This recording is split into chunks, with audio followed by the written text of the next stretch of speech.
The year was 1993.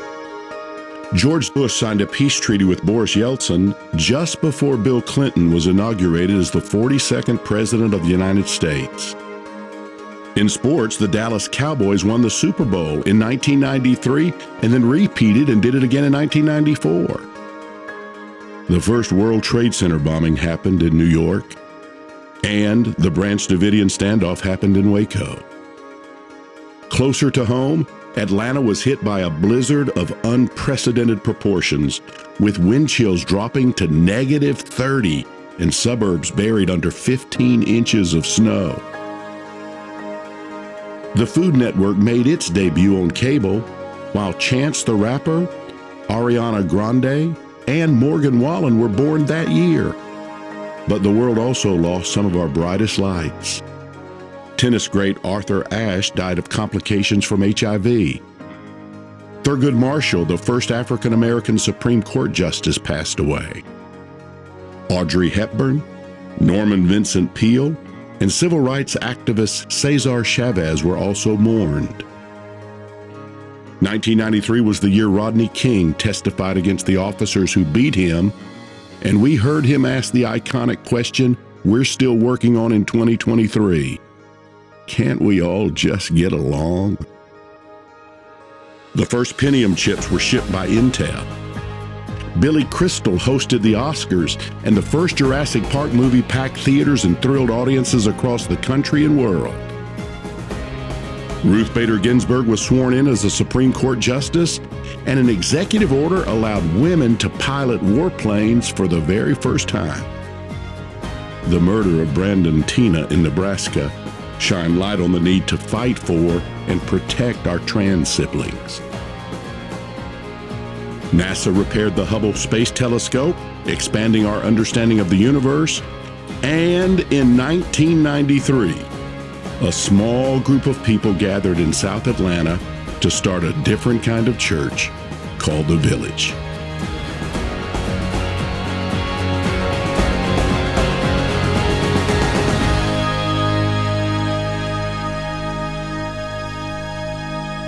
Well, hello and welcome to The Village Online. I am so glad that you've chosen to join us. I hope you're having a great day, and I'm excited about the time we get to spend together. We are celebrating this week the 31st anniversary of the Village Church, and that seems mind-boggling to me, but I get to talk a little bit about the Village and how we came to be, and I am happy that you're with us for this little recounting of our journey, and I hope it'll be meaningful to you. Over the last week, and I do this every year, and I am always surprised, and I shouldn't be, but I really do get the same kind of emotions every year. I've looked at many old pictures, and I have reminisced about the different seasons in the history of the Village. I have laughed at some styles that I must have thought were really, really cool that I have tried to pull off during the years and realized, yikes, I'm glad that went out of style. And I have shed a lot of tears as I have thought about the journey we have been on with different families and different things that were just so joyous that it brought tears back into my eyes thinking about it, and also things that were so traumatic that I found myself with a lump in my throat, remembering how traumatic those things were, but I was getting to share them with, I think, the greatest people on the planet, people who have been a part of the Village Church. So I felt all week like I was just walking around on holy ground, and I think it would probably serve me if I just would realize, Ray, every week can be anniversary week. Every week you can be reflecting on this, because every year I roll around to this and I go through the same process and I think, my gosh, what a journey. And I'm going to be 62 in a couple of weeks. And I realized my stars, 31 years, half of those years, I have been the pastor of the Village Church. Well, let me talk to you a little bit about the founding of the church. And some of this, you probably could repeat it as well as I can say it. But I know there's always people that are coming online for the very first time. And so there's some things I just want to share that'll give you a little bit of our DNA. I was just a young guy that loved church. I started going to church when I was about 12, and I loved it. I went to a country Baptist church, and I loved the preacher. I loved everybody that I knew at that church. Just seemed to be the most wonderful people. I loved the music especially, and I felt called to be a pastor. And so at 17 years of age, I went off to college and wanted to pursue being a vocational, full-time pastor of a Baptist church. And I went to Houston Baptist University in Houston, Texas. I became a part of a mega church. I'd never been a part of a big church before, but I became a part of First Baptist Church Houston. Their pastor became a mentor to me. At 19, the university asked me if I would go and speak at a church that was pastorless. And I said I sure would. I had been speaking at missions in and around Houston many nights of the week. I would go and preach, but didn't preach much at churches. So I went to a little church 30 minutes south of Houston, Rosenberg, Texas, and I preached a Sunday morning sermon. And they asked me if I would come back and preach the next week. And I went back and preached the next week. And then I preached the next week. And then they said, would you be our pastor? And I was way out of my depths. I was 19 years old. But one of the things about being young, you don't know you're out of your depths because you think that you have it all together. You can do it. So I said, absolutely. So I was married and had a little boy that was on the way. And I became pastor of the Second Baptist Church of Rosenberg, Texas. From there, I moved to Bogalusa to go to graduate school in New Orleans. I pastored the Main Street Baptist Church in Bogalusa, Louisiana, where Ethan was born, and then moved from seminary to Atlanta to pastor my third church, Liberty Baptist Church. And at Liberty, I went through a divorce. And suddenly I thought ministry for me was over. It's all I'd ever wanted to do. It's all I'd ever thought about was being a pastor. But divorce was outside of the lines of what a pastor could ever be. And so I didn't argue with that. I didn't think that that was wrong. I just thought, this is my life. I have screwed up by going through a divorce, and so now I am sidelined, and I'll never be able to be a pastor again. I kept attending, of course, going to church, taking my little boys every Sunday to church, and I'd sit and just feel more grief than you can imagine because I was thinking, I was called to do this. I was called to help people, and but because I'd gone through tragedy of divorce, I was sitting on the side. I took the boys to a thing in Gatlinburg one year, and at that event in Gatlinburg, an evangelist who had cerebral palsy, David Ring, he spoke. And I knew these things, but have you ever known something but not really applied it to your life? You know it intellectually, but you never really have it internalized for you. Here's what David Ring said, and I won't try to imitate his voice, but it was very broken because of the cerebral palsy. He said in the course of his talk, God don't throw away broken things. God uses broken things. And for some reason, that is the most elementary thought in the world, and I know I knew it, but I didn't really know it, because I remember sitting there in a darkened arena with my two little boys beside me, and I remember thinking, my life isn't over. I just have to be willing to let God use me and fix me and help me become healed and whole. And that was transformational. It seems so elementary now, I almost am afraid to say it because I don't want you to think, golly, he was an idiot. Well, a little, I guess I was. But I left that event and I came home and I thought, you know what? I need to be telling people the story that God doesn't throw away broken things. God fixes and uses broken things. And I put a music group together, and some of the best singers around. Y'all know Bonita. I have another friend, Doug Mauldin. He was one of the singers, and we had a great group, and we traveled all over the South.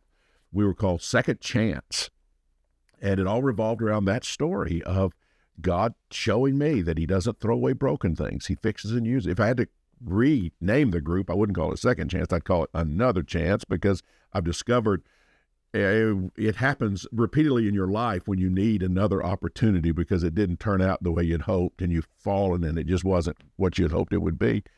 But I discovered God was a God of another chance.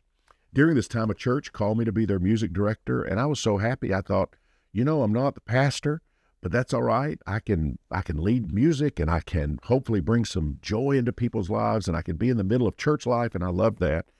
And so I helped a church launch in Fayetteville, Georgia, and that was great. I would invite my friends to come to church, and these friends that I had met since I was a pastor, they would come, and they would say to me, Ray, we don't exactly get the service. It's not really for us, but we love you, and we appreciate what you're trying to do, and just keep us in the loop. If you ever decide to do anything, let us know. We'd love to support you any way we can. Well, during this time, I remember having a encounter, and I'm not really, I don't have a lot of these encounters in my life. Wish I could tell you that I did, but I don't. But I remember there was an encounter in my life when I sensed God saying to me, Ray, you will be a pastor to people who don't have a pastor. And I can truthfully say that is the one thing that I have never doubted in the last, my gosh, it's been 35 years, I guess. I have never doubted that something outside of my mind I had never thought of in my life actually began to resonate in my brain, so much so that I thought, this feels divine. It feels as if a divine voice is speaking to me. Ray, you will be a pastor to people who do not have a pastor. And so suddenly I began to think, that's what my life is supposed to be. Sure, I can keep being the music director. That's all right. But I'm supposed to pastor people who don't have a pastor. And so I immediately began to do funerals for people who didn't have a pastor. I just put my name out there, and if anybody didn't have a pastor, I would rush there and try to help them any way I could. I began to do weddings for people that didn't have a pastor. And I began to cherish that responsibility. I thought, this is lovely. I get to do something that I really feel like God has called me to do. But I never thought about starting a church. But as that resonated with me over time, as the weeks and the months went by, I began to think, maybe I'm supposed to call these people together on Sundays. Maybe that's something that I'm supposed to do. And so without a supporting group, I didn't have a church that said, we want to start a mission and we're going to set this up. It honestly was me and a few family members, and who said, yeah, Ray, we believe that you are called. We believe this is something that could be a good thing. We'll help. And we started a little church called the Village Church 31 years ago. We started it in a storefront in Hale Haven Shopping Center. And people say, what? Run that by me again? Hale, H-A-L-E. That would have been weird if it was Hale, but it was Hale Haven Shopping Center. And we started the church, and it was, from the beginning, it was different. It was loving and good. And we had 89 people our first service because I wrote to all of these people that I had been given the privilege of being their pastor. They didn't have a pastor. So I wrote to all of them and said, hey, I'm starting a church. Would love for you to come. And so many of them came, 89 the first Sunday. And it became a really wonderful thing. We were in a small storefront in a big shopping center, and we grew and we filled that space. And Eckerd's Drugs was right next door to us. And they moved out, and so we took over their space, moved our auditorium into Eckerd's, built a big stage, had the lights, and I did all that kind of stuff, and used the existing space we had been in for our children's space. Then there was a bingo hall to the other side of where Eckerd's had been, and the lady that owned the bingo hall decided she would hang it up after, 20 or 30 years of being there. So we took over this huge bingo hall, and that became the Village Jam, which was our youth facility. And Jane, who did not know me at all back then, but she would bring Jenna, her daughter, over to the Jam because that was on Friday nights. That was a happening, rock out kind of a Christian youth ministry venue. And we were just rocking along. It was really wonderful time. And we had that for 5 or 6 years. That's what was going on. And then I remember getting a phone call from the owner of the shopping center saying, Ray, you've been a wonderful tenant. We love you guys so much, but we are putting a big country western bar in where the grocery store used to be, and it's going to dominate the entire shopping center, and we think we don't want to continue with the lease that we have with you. We are saying that we're going to take that space and we're going to do some other things with it. We don't think a church would be a really good fit for this time. And so suddenly I was looking at 60 days without a facility.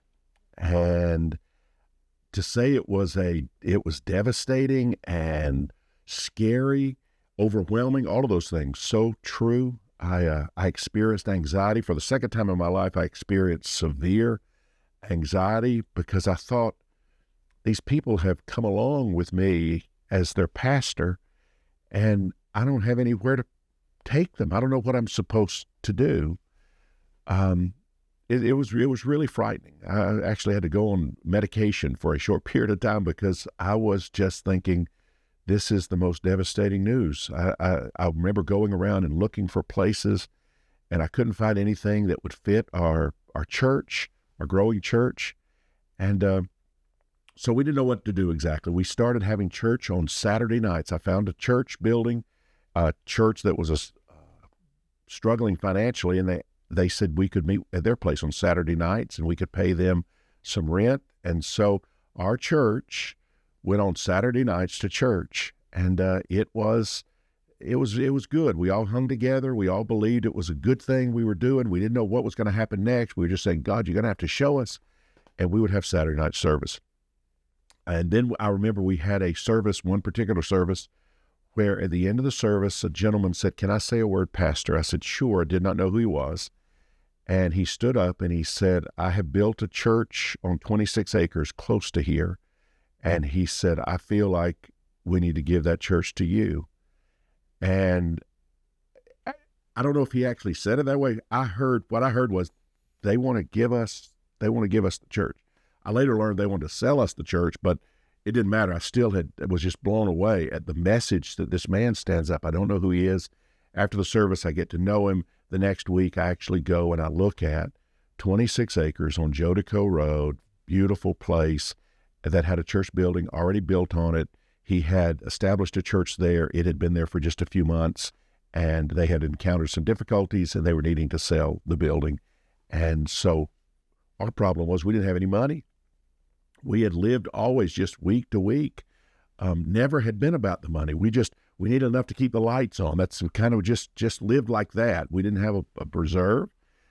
And so I discovered, having never made a big purchase, that this was going to take $89,000 down, and then we would have to finance the rest. And we'd have to have people who would step up. If we could come up with $89,000, we were going to have some people really seriously step up.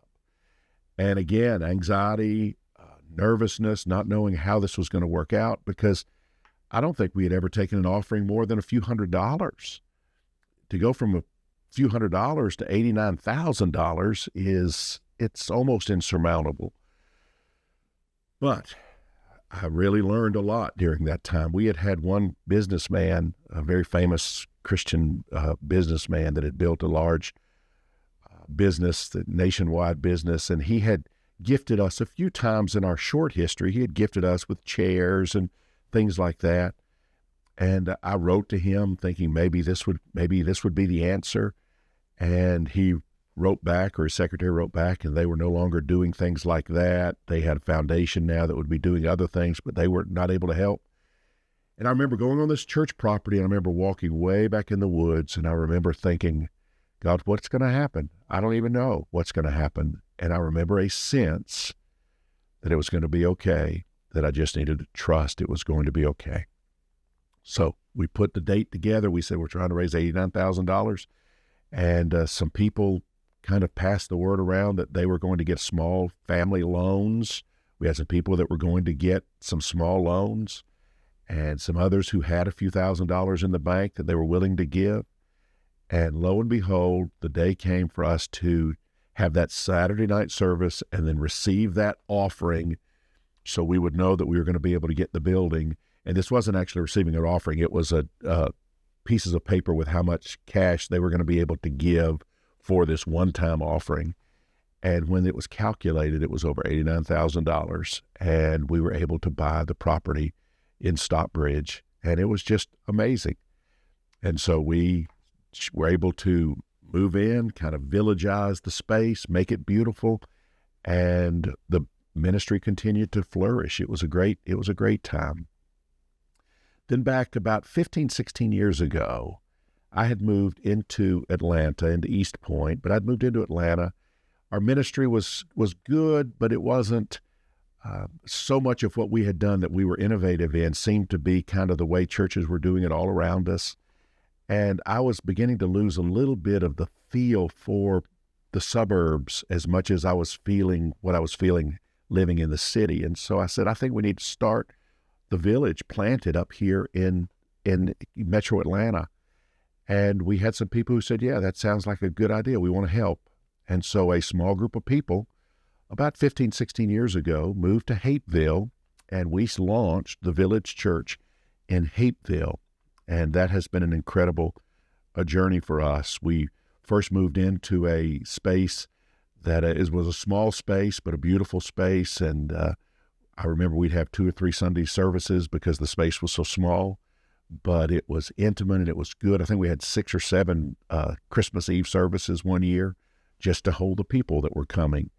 And then we had received word that Don Jackson's Spartan Lincoln Mercury, a big car dealership, was available to possibly rent. And I went over and talked to Mr. Jackson, and he said he would rent it to us. And we began renting the building. And then he came to me and said, Ray, I'd like to sell the building to you. And so I said, that's amazing. And so that's what we did. And that's what we've been doing for the last 15 years. And it has been an amazing thing. And we have had some incredible times together. We've shared so many things with people over the last really 31 years, but I was just thinking about all the different things going on. I think about the deaths that we have helped people process, the weddings we have celebrated, the births we have celebrated. I think about the small groups that have met in people's homes. I've thought about youth ministry. There was a season when we had one of the best youth ministries of any church around. We had incredible children's ministry. We went on men's retreats and women's retreats, and the Village Cafe. I remember when it was born and it became a place where people could gather on Sunday mornings around incredible breakfast. When we moved to Hapeville, it became the Village Cafe, but it fed large numbers of people who didn't have places to live, who were living on the streets. There's no joy like walking in and seeing 30, 40, 50 homeless men and women eating on a Sunday morning and being served by villagers, but we experienced that. It was incredible. I'd forgotten about this, but we started a food ministry called Feed My People Food Ministry. It actually started, one couple in our church had an interest in doing that, and it started, and then another lady came on, and as she came on, it got bigger and bigger and bigger. It actually grew to one of the largest food ministries in Metro Atlanta, so much so that I called them in and said, we need to separate you guys from the church because you guys are so big and so effective that it doesn't make sense that you're not reaching out in an even bigger way and being your own nonprofit. And so was able to help them do that. I looked up the information today. They currently serve 6 million meals a year to the poor, and that started at the Village Church. Blown away. We did picnics and baptisms and baby dedications, and it's all been an amazing ride. And over the last week, I have been able to reflect on many of those things that I have experienced over the last 31 years. I moved to East Point. I met Jane at the Village, which has been one of the greatest highlights of my life. And relocating to Hapeville has been for us an incredible blessing as a church. I want to share some observations that I have about our church. And then I hope to tie this up with where I think we're moving into the future that I'm very excited about. And this will be new information for most of you. So let me just share quickly some observations. First observation, our heartbeat for 31 years as the Village Church has always been for the person who feels they are an outsider. I have tried to think about it and say, am I missing it? Is that? And no, that has honestly been, and I think it comes from, Ray, you will be a pastor to people who don't have a pastor. There's been a sense that there are people who walk through the doors of churches and they feel alienated for whatever reason. Maybe it's a good reason, maybe it's not a good reason, who knows? I just know there are people that walk through the door and they feel like nobody knows me. I don't fit in this place. This place cannot be for me. I know many times we don't hear what people outside the church are saying, but at the Village, I believe we have tried to listen. What are they saying? What are they feeling? I know that when I was the young whippersnapper preacher that felt like he was just going to be destined to be one of the great pastors in the world. I mean, I had all the confidence in the world, but I pretty much thought anywhere I walked in, I belonged anywhere. But then I went through a divorce, and for the first time, I didn't feel like I belonged. I walked in and I felt like they're judging me. People are judging me. People don't know the story, or maybe they think they know the story, but they are judging me. And I discovered I felt almost like I was persona non grata. I wasn't really needed. Nobody really wanted me. And I began to talk to people and realized, oh my gosh, other people feel that way too. It was weird being single. I'd always been in a married world, and suddenly going to church single, that felt like a strange thing. But it made me start listening to people. I listened, and I tried to trust and believe what they were saying to me was true. I didn't try to be defensive about the church. I tried to say, tell me about your experience, and I began to really take it to heart. To me, the most beautiful thing in the world is when someone feels welcomed and accepted, and when they're able to walk through the doors of a church without feeling judged. And I cannot tell you the number of people who have said those exact words. When we walked through the door of the church for the first time, we felt like we were not judged. We were accepted for who we are. Our crowd has always been a different kind of crowd. Back in the early days, I always thought we were a little bit rougher and tougher maybe than some church crowds. I don't know what that was about, except we were, I think in the way that we started the church, we made it really open to people who didn't have a church background. And so a lot of the people kind of were rough around the edges. They didn't have that church etiquette. Maybe they would cuss in the parking lot. They would you cut them off in the parking lot, and they maybe give you the finger. I mean, they were still learning stuff. They were rough. That evolved, and we began to have people come to our church who had experienced hurt in churches, and they came to our church. Many just came to heal. It's amazing to me over 31 years, the number of people who came to our church for a season just to heal some hurt they had experienced, and they felt like it was a safe place to heal, and then they would move on, and there were no strings attached. We were happy that they saw our place as a place that helped them, and then they moved on. And of course, I never even knew way back when, pastor to people who don't have a pastor, I had no idea that that would eventually open up to the LGBT world, and I would get to be a pastor to some of the most amazing human beings on the planet. If you had asked me back in 1990, Ray, would you think you'll be a pastor to LGBT people? I would have said, I don't even know what you're talking about. But over time, that openness to people, suddenly the LGBT community discovered the Village, and that has been for me one of the great, great joys of my life.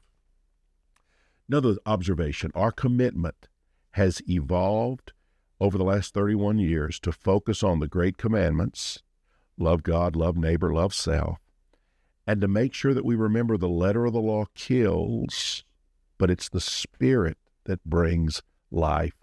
As I thought about our church, I thought, that seems to me to be kind of theologically the big deal to us. We're going to focus every week, we're going to focus on love God, love your neighbor, and love yourself. One aspect of that, we're going to be hitting that all the time. You got to learn to love yourself. You got to learn to love yourself. Get rid of the shame. It's not going to help you. You're human. The mistakes you've made are human. Love yourself. As you learn to love yourself, as you learn to accept love from the divine, learn to love other people. Let that flow through you. Those are the things that we're going to focus on. And we are never going to let the Bible divide us. We are never going to let the Bible be something that we beat somebody over the head with. We are going to know in our heart of hearts that the letter of the law kills, but the Spirit is what brings life.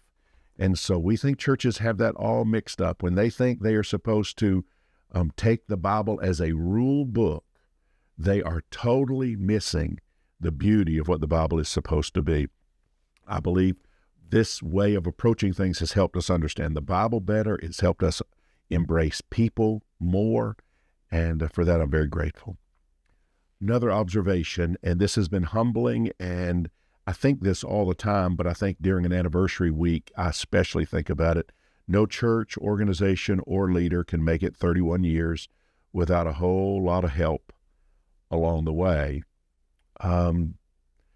Being the senior leader, I get a lot of pats on the back. I get a lot of affirmation. I get a lot of people saying, boy, Ray, that was incredible. You were so great, blah, blah, blah, blah, blah. And all of that stuff feels good. All of that stuff feels good. I don't want to say that it doesn't. It does. But I've been around long enough to know that the Village Church is way, way, way more than Ray. It is way more than Ray and Jane. It is a whole bunch of people who have come along and fallen in love with the idea, the vision, and have joined on the journey and have made the village what it is today.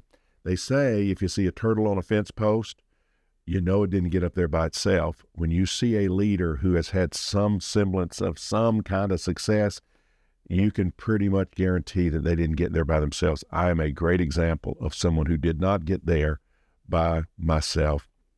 The village didn't get where it is today by itself. There was a whole lot of people who have worked behind the scenes to make it what it is. I think about people in the early days who stepped up. I think about my dad and stepmom who were so supportive in those early years, so supportive. If a piece of equipment needed to be bought, if a keyboard needed to be purchased, if something needed to be done, then they were always there to strike a check. That was huge. You have no earthly idea how huge that was. And then there was always a faithful group of people. I remember the first two tithing families we had in our church, families that gave 10% of their income, although their incomes were not very large. They were working single moms, and they were the first two. I never will forget. They were the first two, and they gave every week. You could just count on a check coming in from Shirley and a check coming in from Jeannie every single week, and they were single moms just figuring out how to make it. But they were so huge. I think about people in our church today. I think about the encouragement I have received from so many people in our church who have said, whatever you need, just let me know. If you need it, I'll be there. I'll do anything you need. And one of the things that they have done for me is they have encouraged me when I have been a little discouraged. They have encouraged me, and they know who they are. I thought about listing them. In fact, I have a list, but then I've realized there's a chance I maybe could have left somebody off, and I wouldn't want to let anybody off this list that hasn't been there for me. There's so many who've been there, even online. People like David McCart encouraging me online. Robbie Myrick from Alabama encouraging me online. Gordy from California encouraging me online. Don and Barbara Bay from South Georgia encouraging me. Cheryl Cannon Groves, Texas, encouraging me. Rick Young, I think it just slipped my mind. He's Michigan or Ohio or somewhere, but Rick Young. Ron Capes, a pastor that I admire greatly. These are people that watch the services, and then they encourage me, and they say, Ray, what do you need? What do you need? What do you need? And those people have made the difference. It is a privilege to get to be the person that articulates often the message for the church, but it is the people around who make it work. And I think about our media team. I think about the things Neil Campbell has done to make our message come out and really pop. And I think people see me on the screen, but they don't realize what happened to get me there. They have no idea what's going on behind. I think of Derek and Lou, two of the sweetest guys I've ever known, and showing up early on Sundays to make sure that things run as flawlessly as they can run. And they are the people that help make things happen. And so for that, I'm very grateful. I'm filled with gratitude for each person who's helped us along the way. Our future depends on people stepping up and saying, we believe in the village ideal so much that we'll do whatever we can do. We'll do whatever. If it means striking a check, we'll strike a check. If it means picking up somebody and driving them to a service, we will be the carrier. We'll chauffeur the person. We will do whatever it takes to help the village move forward. For that, I'm grateful. Another observation. The journey has not always been easy, but in retrospect, it has always been worth it. There have been enormous disappointments, sadnesses, attendance when we start off at 89 and then we go to 50 and then 35 and then 17. And it's like, good gracious, I'm leading this in the wrong direction. I didn't think it was going to be like this. And then realizing that ebbs and flows and that comes and goes and attendances can go up and they can go down. But it's disappointing. So certainly there are seasons like that. Realizing that we used to have a bench in the lobby. We called it the mourner's bench because we were so big on inviting people to church. And we need to get better at that, by the way. I need to begin to talk about that more because we would talk about how life-changing it could be if a friend came and the message really resonated with them and their spirit really was touched. And I would see people in the lobby and they had invited their friends and they'd be sitting on this little bench in the lobby just waiting for their friends to get here. And then the friends would have stood them up. And I remember seeing the sadness on their face as they would get off that bench and they would come into the auditorium for church. But I remember thinking how beautiful too it was that they were doing their best to try to get people to a place where they thought it could be healing and healthy and whole for them. There's a lot of disappointment. Of course, there's been pain too. There's been deaths to people. We've had some enormously painful deaths in our church family. We had someone that was very involved in our media ministry many years ago, 20 years ago, and he took his life after writing a letter to me telling me how much the church meant to him, how much I meant to him, and how much the village praise team meant to him, and then he took his life. I remember how devastating that was. We had a youth minister that died on an Easter Sunday morning en route to the hospital in the prime of life, I think 40, 45 years old. Beautiful lady who she had been just such a mother figure to our youth in Hapeville. She had reached out to all of these Hapeville kids, and she died. And I had to announce that at the end of the Easter service when I was told the news, and I had to tell the church.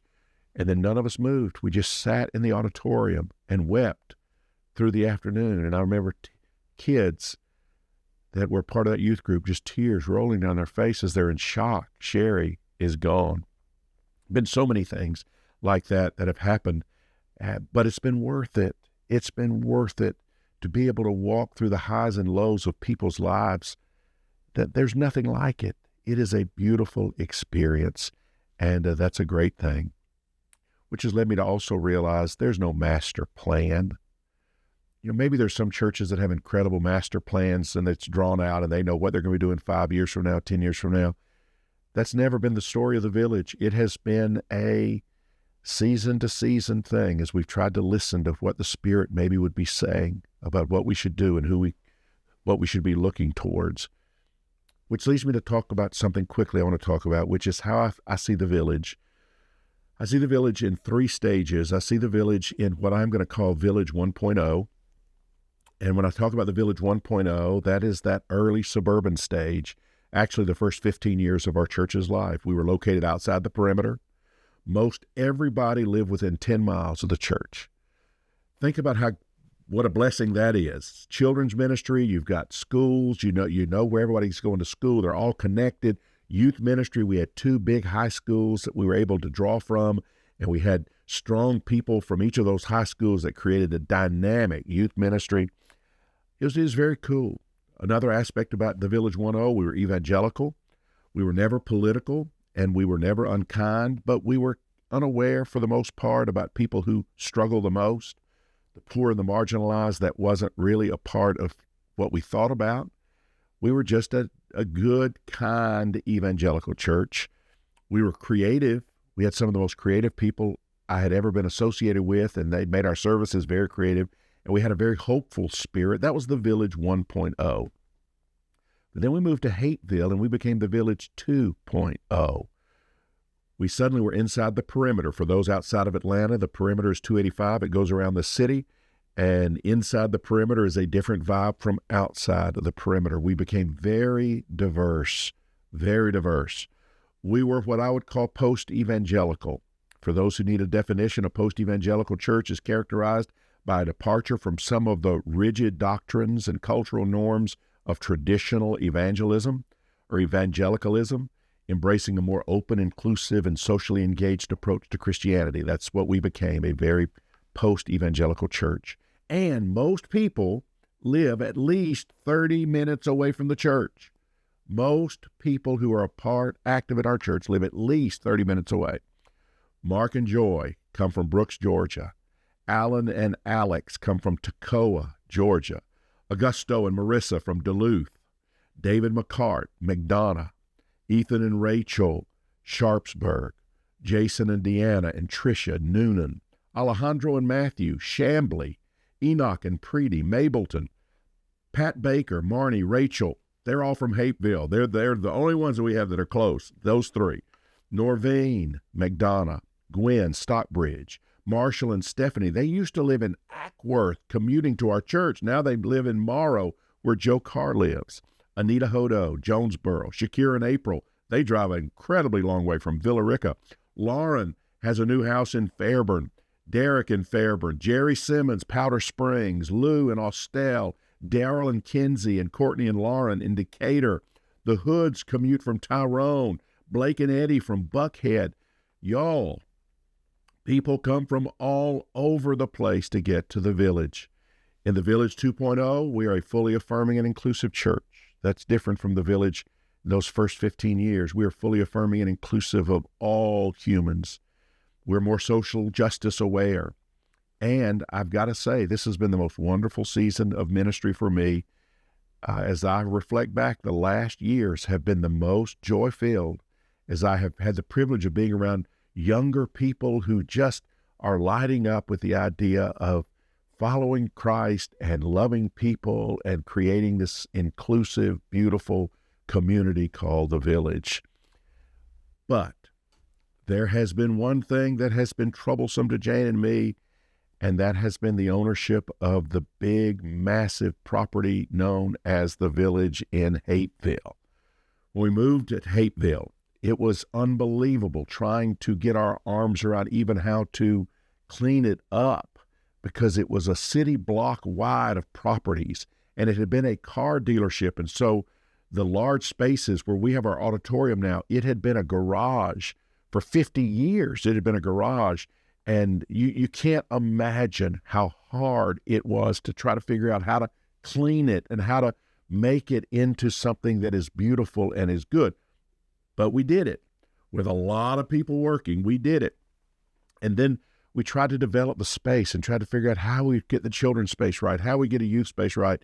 We tried to do all those things. Then during COVID, we actually remodeled and trying to bring it up to where we could have renters that would somehow or another be able to take some of the burden of the enormous property that we had. And it has been overwhelming. And I never would think about us getting rid of the space, because for some reason, I thought I had to have the space. We had to have the space. But over the last few months, as Jane and I have been honest about our lives, we have said, you know what? The Village uses this space for 3 hours on Sundays. And yet, it is creating heartache, heartbreak, stress, enormous pain, especially for Jane, trying to figure out how to pay the bills with no money. 20, 30, 40 hours a week of nightmare headaches, trying to figure out how do we keep the building. And finally, a months ago, it hit me, we don't need to keep the building. We do not need to keep the building. Which leads me to what I think is going to be the most exciting stage ever in the life of the Village, and I'm calling it simply the Village 3.0. And we put the buildings on the market a few months ago. And we expect that we will hear in the next months that somebody is wanting to purchase them. And we will not have our Sunday morning space anymore, but we will rent a space. And that space, we will use it for the 2 to 3 hours. And we won't be thinking about it 1 second on Monday, Tuesday, Wednesday, Thursday, Friday, Saturday. It will be what it's supposed to be, a space for us on Sunday. Not only will we rent a space, the day might come when we rent a space for a service here, and then the next week, maybe we go to another rented space for a service here, And then maybe the next week go to another space here where we actually are able to spread our wings a little bit around Atlanta. Not sure if it's going to work like that. I know we're going to initially start out with a space rented in the Hapeville area. And then as we see how that goes, we may be looking at seeing if we can stretch out just a little bit further and see what it would look like to have several spaces that we could meet in on Sundays, including Jane and I want the church to come to our house maybe once every month or two, where we would have an opportunity to have a service and music and message and then lunch together. And our house does that well. We think that would work. I've asked Mark and Joy Conklin if they thought we could ever have a service at their house one Sunday. They live kind of a distance, 45 minutes away. We'd have to work on getting some rides maybe for some people. But I think in the summertime, I would love to have a service there. And then for people who wanted to enjoy the pool and Mark's grilling, I think that would make an incredible Sunday. So I'm saying all this to say the Village 3.0 is going to be how the Village kind of evolves into the future, and it's going to revolve around rented spaces and not the central home base that has become such a burden to us trying to figure out how to manage just the facility that is very old and has a lot of problems, and with taxes and all the things that has become a reality for us, it has become too much, and we've decided that we needed to move to something that makes a lot more sense. Well, I'm excited about all of that, and I'm excited that I'm sharing this with you. Many of you I've talked to on the side, but I wanted to be able to share it with you in a personal talk, and I hope this makes sense. And I just want you to know I've got some other things that I want to share, but I think that's probably all I have time for today, is just sharing that with you. We're on the Village 3.0. We'll keep you posted on what that means, and we are super excited about these. You see, I think I'm supposed to be the pastor to people who don't have a pastor for my whole life. I'm 60, about to be 62. I don't think that stops for me. I think that as long as you will let me be a pastor, and as long as you'll let me be your pastor, then that's what I'm supposed to be. And I'm so happy about that, and I'm happy about getting to walk this road with you. I did want to share with you this. We have had some bills that have come in along websites that we try to keep up for the Village Church, Everybody Church. And so there's been some expenses there, and there's been some expenses as it relates to us getting online, making sure that we're able to bring the best quality of what we're trying to do to you online. And so if you could give to that, that would be a huge blessing. We're going to get better at articulating that, because I think you want to help, and we just haven't shared the need like we should. But I think as we move into Village 3.0, we're going to be sharing that need. And if you can help us, we'd appreciate it. You can send a check if you'd like to the Village Church, and the information will be on the screen. And if you could help us, that would be a great, great blessing. And just know it takes a lot to be able to present what we present each week, and you being a support partner would be something very, very meaningful. Well, there's so many other things I wanted to say. I wanted to be able to do a little section about how great Jane has been as a partner to me, but you know that already, right? She's my best friend, and she's my partner in ministry, and I love her, and I'm very proud that we get to walk this road together. And I'm really proud that we celebrate 31 years as the Village Church. Would you pray with me, please?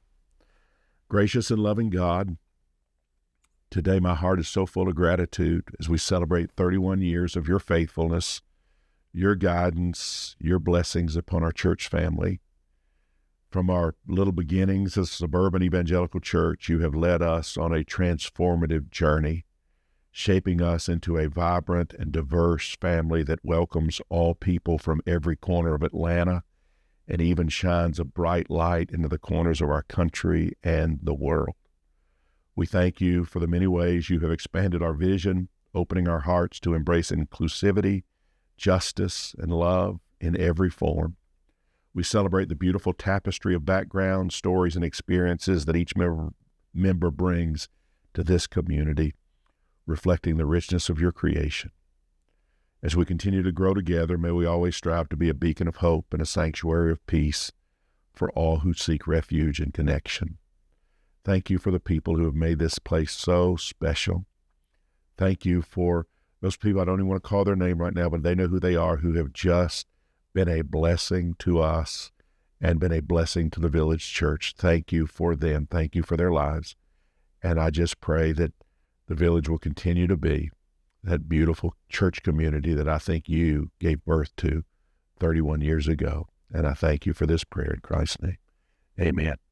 Well, hello, my friend. I know you don't like when the spotlight is on you.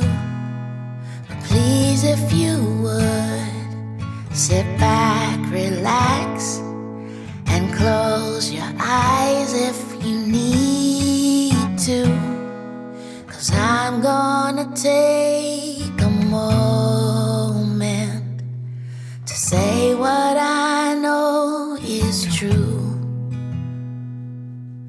Not everyone can change the world, but there are people who do. So thank you for living life with love. Thank you for lifting people up. Thank you for all the good you have done. You made a difference.